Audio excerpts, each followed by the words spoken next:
Il y a quelques jours, je suis passé au bloc opératoire et le médecin, en voyant toutes les marques qui sont sur mon torse et notamment les 70 points de suture, il m'a demandé ce qui m'était arrivé.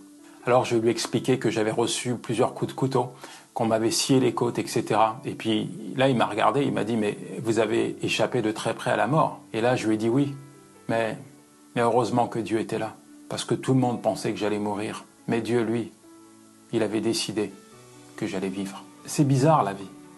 Je ne sais pas pour toi, mais il y a des gens qui ont plus tendance à se remémorer leurs défaites plutôt que leurs victoires. Et ça, c'est franchement dommage. Pourquoi?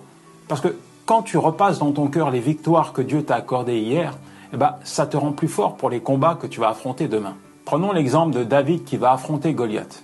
Un géant, il fait peur à tout le monde, il a paralysé toute l'armée d'Israël. Pourtant, quand David s'avance vers lui, il se ressasse les victoires que Dieu lui a accordées hier. Il dira dans son cœur, « Le Seigneur m'a délivré de la griffe du lion et de la griffe de l'ours, il me délivrera également de ce Philistin. » David connaissait son Dieu, il avait vu Dieu combattre pour lui, il avait expérimenté la fidélité de Dieu. Alors, à ses yeux, Goliath, c'était juste un nain, une poussière inexistante. Et toi, mon ami, quel est le nom de ce géant qui se dresse devant toi aujourd'hui, qui te fait peur et qui te terrorise? Comment il s'appelle? Cancer? Endettement? Divorce? Enfin, quel que soit son nom, il faut que tu saches qu'aux yeux de Dieu, c'est un nain, une poussière qui ne doit pas contrôler ton cœur et tes pensées. Et même si tu te sens petit, souviens-toi des victoires que Dieu t'a accordées hier.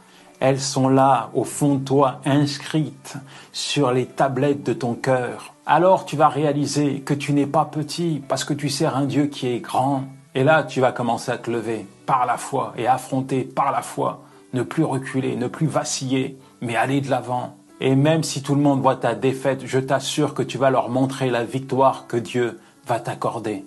N'aie pas peur, reste calme, parce que c'est l'Éternel lui-même qui combattra pour toi. Exode 14, verset 14.